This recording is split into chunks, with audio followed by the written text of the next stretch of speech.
you to see what you have created, what is coming through all the time, the paintings, the stones, the Buddhas, the plants, the fish. It's for you. We know that. And to be held all the time in so much love is amazing. Yeah. I've not experienced that in my life.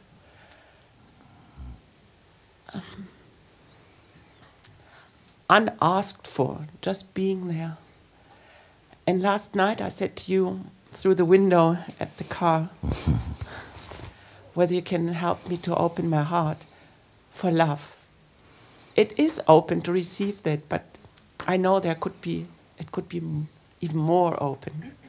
But to be here in this love has done a lot.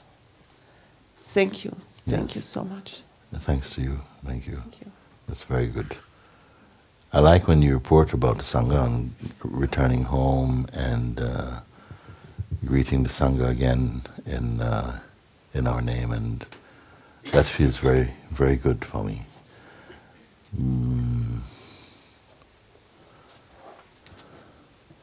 If you've been really here like a sponge that's just been soaking in what is delightful to your heart, no doubt it will radiate into, to all those who are around you. You don't even have to intend that, because whatever you have absorbed, then for sure, at this level, for sure it will radiate into and towards the hearts of those who even have a small interest. It will come. But my hope is that each one really get to the very heart of the invitation, to really stand in the place where it leaves you, in the place that's revealed in you, and don't stop short, because some people, as you know, they experience some resistance even coming up in something as simple and as direct as the invitation. Still, mind comes and resistance comes. And we should not be so put off by that, because actually you could say it comes because there's so much power in what is in front of you and what your heart craves for. So the resistance is a sign that you're onto something, and that side of the mind which gravitates more towards keeping your attention on just less important things, on passing things, that side that rises up as resistance, that seems to sabotage or tries to sabotage your opportunity for freedom, you must be aware of it. You see, watch that. And because the trouble is not so much, I was saying yesterday, is not so much in the action of something, but in the reaction to it. It's not that something happened, we don't know what's going to happen, but you're tested more in your reaction to it. You see, because the thing reveals in you what is still alive, whether it is good or bad. It reveals that, and we should make use of that opportunity. Without the mind coming up, we won't know, we won't recognize that which is really offensive to your heart, and then to observe it. The powers come for you. I say anyone who spends some time in satsang genuinely possess the power to bring a chaotic state of mind back into silence. And we must exercise that, not the right, but the opportunity, that power is there, so that we leave entirely the field of personhood. Thereafter it can come, but it will be much more superficial, much more playful. You need not suffer it. We suffer it when we have strong identity as a person. Then all those qualities, they come. All those weaknesses show up only for the person, not for conscious presence, not for the weakness. Less so for the weakness, and absolutely not for the absolute. But in the person, the realm of the person, they will taste all this seeming attack. You see, it comes in the early stages, and it will follow your self-inquiry or your invitation, your sadhana, right up for as long as it's allowed to be there.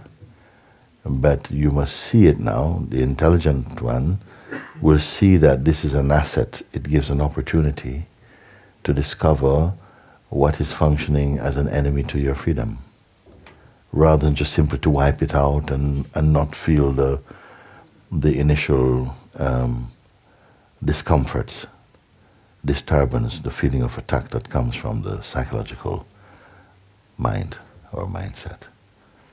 So everything is in your favor, first of all, because you are already the self. You're not going to make a self. We're only simply looking at what is not the self, actually.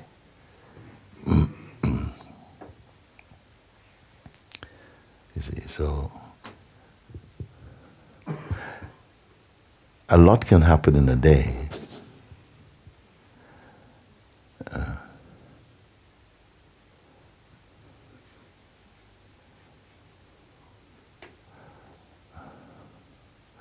And yet sometimes it will feel that 10 days is not enough. And it's good sometimes to, even as you turn towards going home, something continue to mature in you in its own way. So I'd like you to greet them in Cape Town. Jani and her mom and the friends who have been here. And Bronwyn is here as well. I think we are very strong represented. Yes, very good. Thank you. Thank you so much. Thank you. Very good. Okay.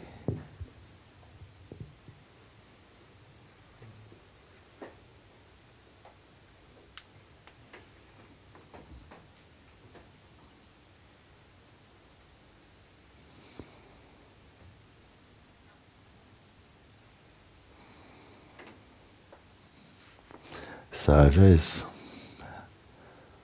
helping you to discover, or it's reflecting the peace that is your natural state. It helps you to recognize that. It is not outside you.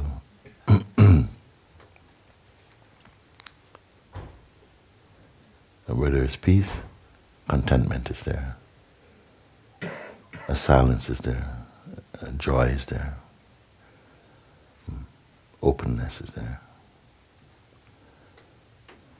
Coming in fearlessness, you see. A natural understanding, conviction that you are the formless that come. To discover the formlessness, while there is form, that is something tremendous. Because so much of human life is lived with the attention pointing outward through the senses and the mind to have contact with only what is perishable. You see.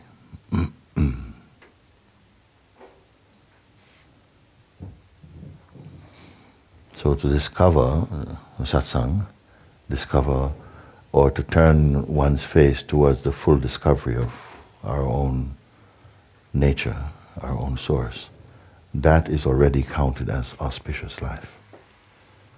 Then to go more deeply into it, so much so that what is not true to you falls away, increased auspiciousness, you see.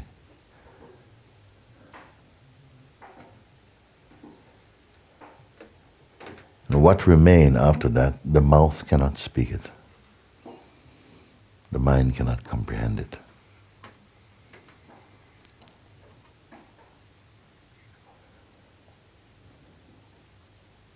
There's a force that wants you to stop short. It seems as though it is. It is not sentient, and it really isn't even apart from the source. It arises from the source. It's very much one of the chief players in this game of existence. It plays through identity. Everyone must taste some identity at first. And we're either going to be pulled towards increasing identity, upgrading identity, or discovering the source of identity.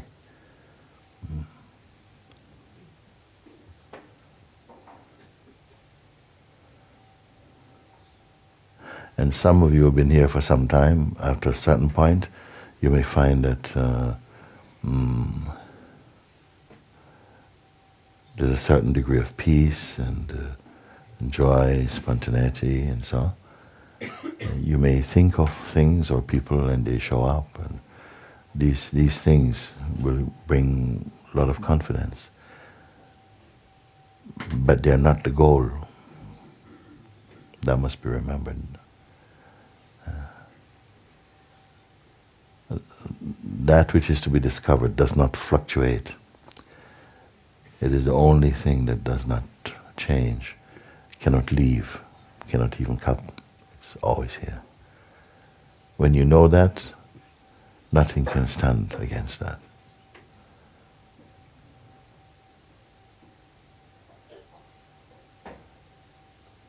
If we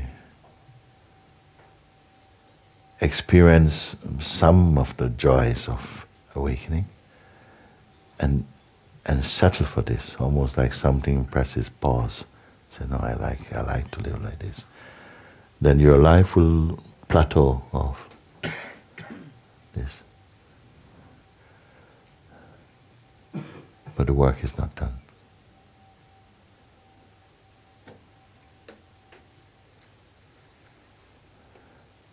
Everything has to come back to zero. Meaning the faith, the belief in tangible things being of some ultimate reality. That must be seen through. You must find your position, your place, as that formless awareness in which all things are. In the dynamic world, everything is seen to be moving in some harmony. You will see this. You will not be deeply concerned about that. And yet compassion is there.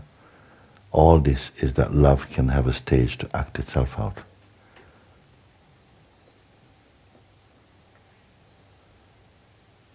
And that wisdom can flourish and express its divine power.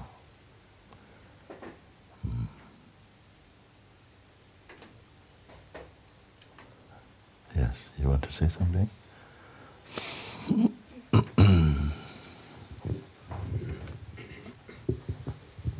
Thank you, my love. Thank you. It's also my last day here. And so much has dropped away these days.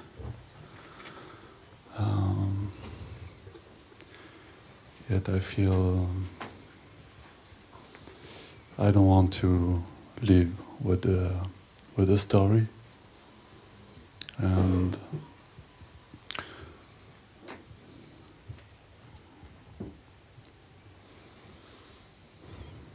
also I don't really know what to say, because I don't want to speak from the place of personhood. And this is going on for so many years.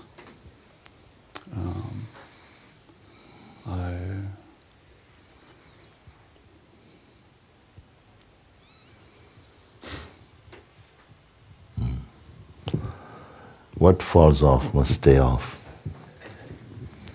Some things will drop away. Don't celebrate too early about them. They will come back, some, but not with that same force.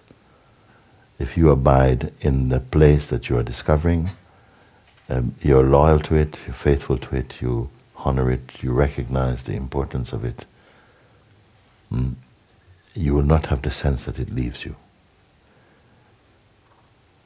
You see? It cannot leave, of course. That's why I say you cannot have the sense that it leaves you.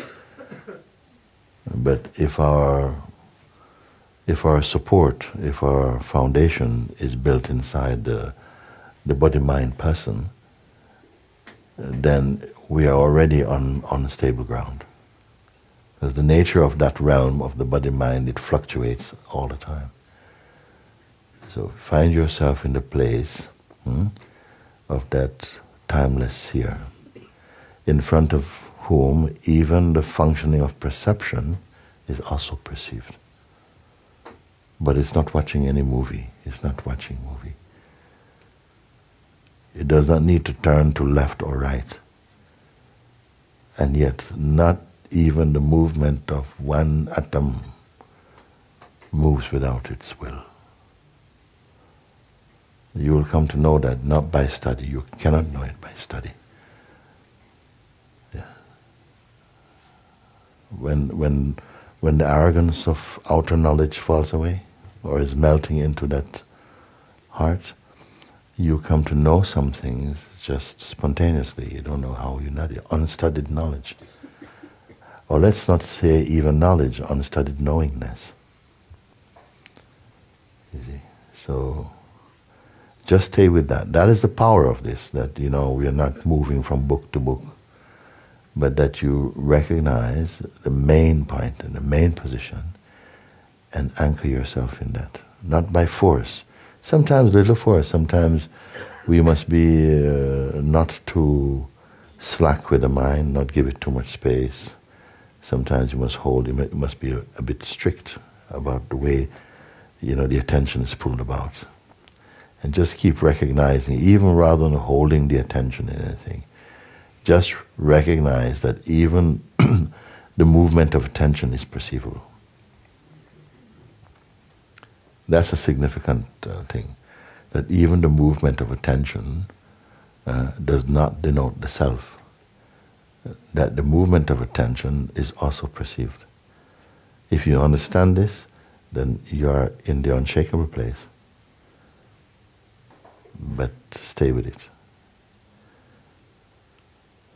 Once you've found that which is yielding good fruit, stay there, stay with it. Merge your identity there. That's it. Simple. The wise or intelligent person recognizes and knows that this life must be for freedom. Use your life for freedom. Because as you come here, you begin to recognize that how much of our lives have been lived in ignorance of the truth and under the very, very limited idea of personhood, and not realizing about the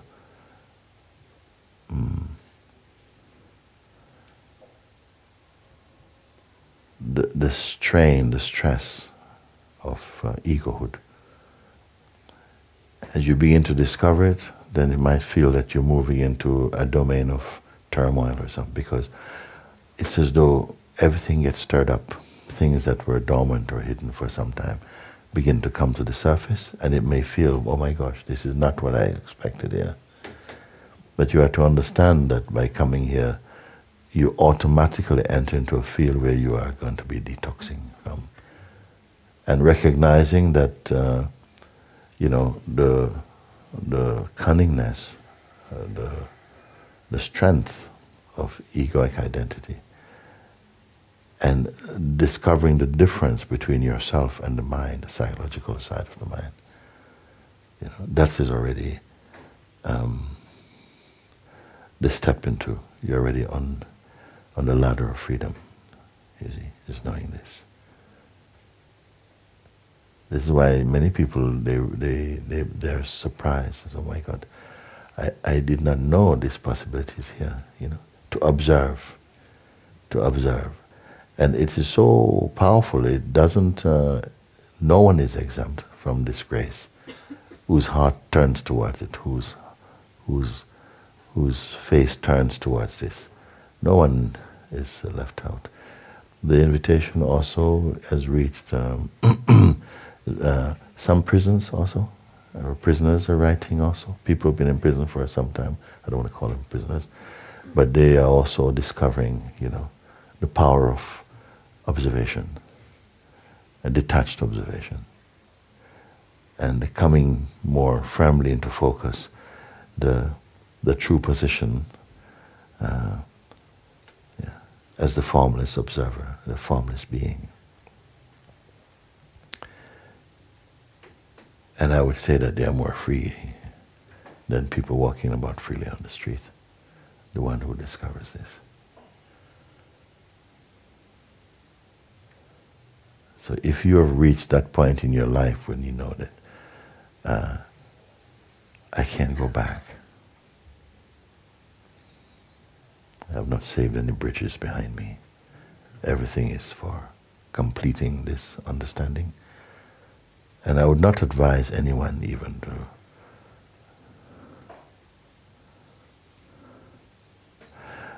don't take any sabbatical from the truth.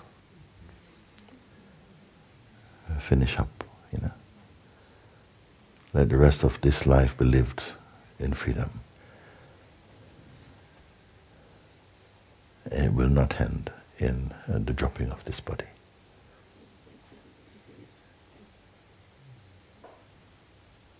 Thank you